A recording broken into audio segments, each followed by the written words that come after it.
Hello, Gavin here, welcome back to the channel. Today we're looking at how you can build a great bass line.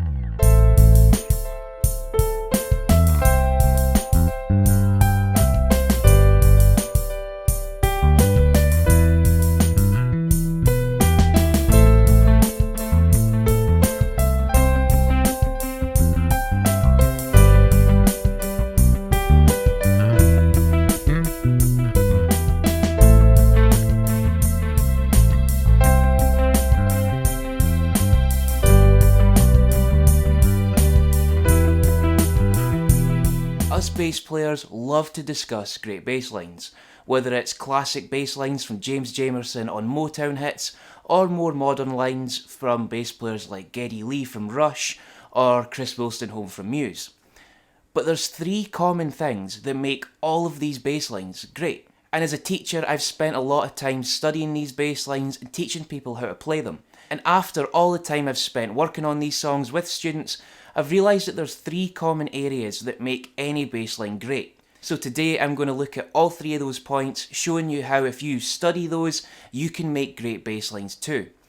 This is not a full-on lesson though. This is not going to be a deep dive in each of these topics. This is really highlighting those three topics and giving you the first steps into looking into them. Really after this you should be digging deeper yourself, whether that's going the self-taught route, looking at books and online resources, or my preferred route is finding a good teacher, because a good teacher will be able to take you through these steps methodically and build up your vocabulary of music theory, build up all the things you need to have, technique and theory-wise, to really get the most out of these things. And I know I'm a bass teacher, so I'm maybe a little bit biased, but really you do get a lot out of working with a teacher if you're looking at these types of topics.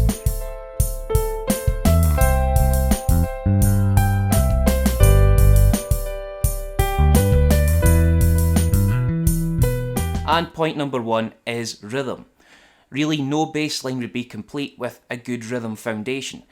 You could play one note, just pick one note, and still create something really great if you get the rhythm aspect nailed. So here's some exercises and some tips on how to really work on your rhythm and create more complex rhythmic ideas. The first one is actually quite simple. Take a 4-beat count, so count it out loud as eighth notes, so going 1 and 2 and 3 and 4 and 1 and 2 and 3 and 4 and you might have noticed there I'm snapping on the beat. Well, what we're going to do is we're going to replace that snap with a note on the bass. For today I'm just going to take the G, just a simple G note on the 3rd fret. So what we're going to do is do that again, but in time with that count. So 1 and 2 and 3 and 4 and 1 and 2 and 3 and 4 and... That was just simple quarter notes, so they're lasting for that whole count from 1 to 2 to 3 to 4 and back to 1. We could also make them eighth notes, so for that we're going to shorten them and play 2 for each of those counts. So we're going to play on the beat and between it, so we're going to play 1 and 2 and 3 and 4 and 1 and 2 and 3 and 4 and 1 and 2 and 3 and 4 and... So now we're playing 8 notes over that pattern. So we could take that and make it more interesting though. We could just play on the ands now. So we could go 1 and 2 and 3 and 4 and 1 and 2 and 3 and 4 and... So we could take that even further. We could play 16th notes. So if we do the 1E and a 2E and a 3E and a 4E and a...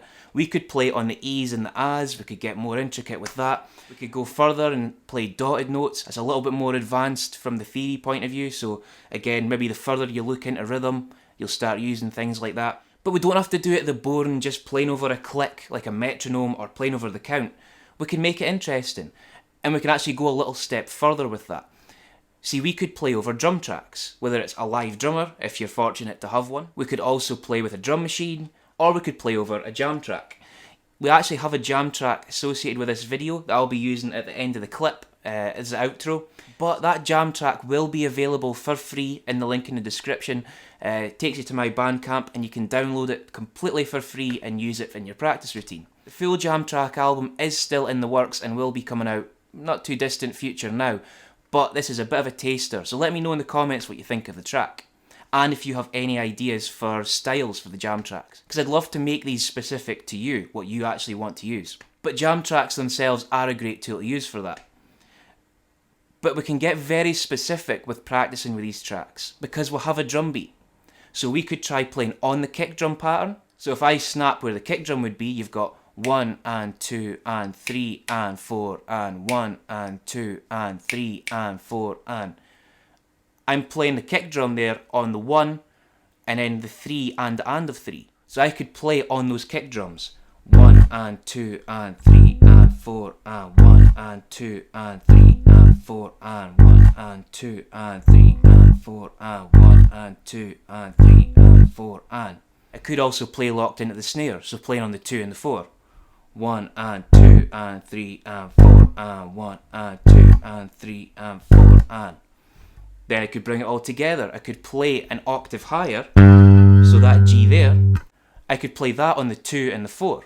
So I could play the kick drum pattern on the low G, and then on the 2 and the 4 I could play with the snare. So I could go 1 and 2 and 3 and 4 and 1 and 2 and 3 and 4 and...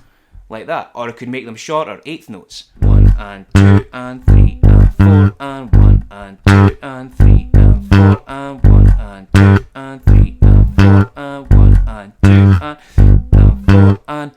Getting a bit out of breath there, but you get the point. You could really just make that as interesting as you want it to be. And that's the great thing with jam tracks. You play along with them, you try things out, the band will repeat it as much as you want them to. So try these things out with rhythm. And then of course you also have 3/4 time signatures, you've got more complex time signatures as well. Try all these things out. All these things just add to your bass playing and make you a more interesting bass player from a creative standpoint.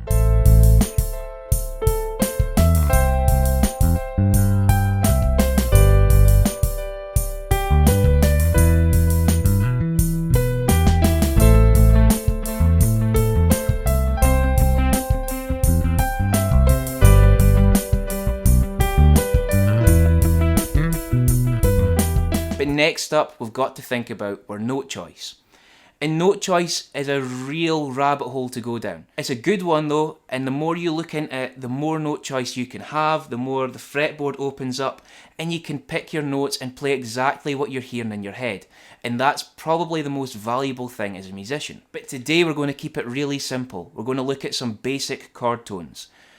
By that, what I mean is the notes that make up the chords you hear on a guitar or a piano.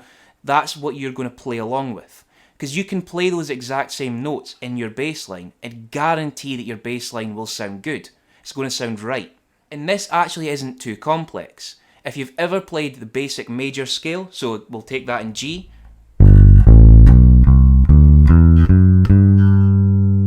Those notes make up your chords. More specifically, 3 of those notes. We're going to take the first note, the third note, and the 5th note.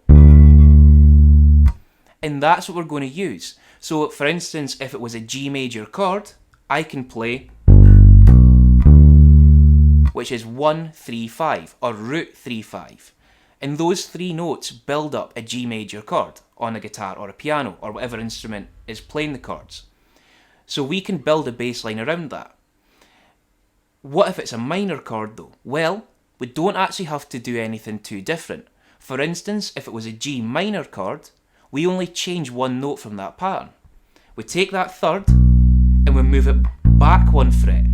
So we play root, flat third, because we've flattened it, and then the 5th. So for instance, if I was playing over a G major chord, and then an A minor chord, I could play root 3, 5 for the G major chord, and then I could play root flat third 5 for the A minor chord.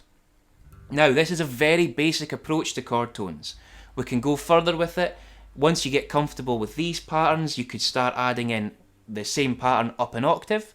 So for instance, I could play root 3, 5, and then up 1 string from our 5th, we have the root again, up 1 octave, or we could call it 8. And from there we could play root 3, 5. So now my pattern can go root 3, 5, root 3, 5.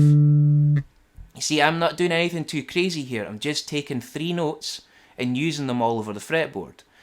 In fact, we're only using a small portion of the fretboard there. We could practice these up and down the whole fretboard and find those patterns of notes all over the neck. Could do the same for the minor chord as well. There are other chord types as well, but we're not going to dive into those today. And if you're watching this and you already know that, but you want to dig a little deeper, try finding the chord tones in the key. For instance, using the major scale to find all of the chords within it. Because for instance, this track we're working with is in the key of G major. So there's set chords that fit in that key, built up from that major scale. But we can figure all of that out using these same principles. Again, this is where doing some study on your own of these principles, chord tones, things like that, whether it's self-taught or with a teacher like myself. I look through these things with my students, break it all down, and really the more you do this, the more note choice you have. You can dig a little deeper, pick some more interesting notes, and know when to use it and when it's most appropriate. So I highly recommend digging deeper with this topic. For the more advanced bass players who are using this jam track, who are maybe looking at keys just now, the chord progression for this track is a 2-4-1-6. So it's the second chord, the fourth chord, the first chord, and the sixth chord from the key of G major. But back to the chord tones, we could play them in any pattern. So for instance, in that G major chord, I have a root, third, fifth, and the octave, for instance. We're going to just take those 4 notes. But I could play them in any order. I could play 3, 5, 1, octave, octave, 5, 1, 3, 5, 3, 1, octave. You get the picture. There's so much you can do with that. So I highly recommend practicing this stuff and giving it a try.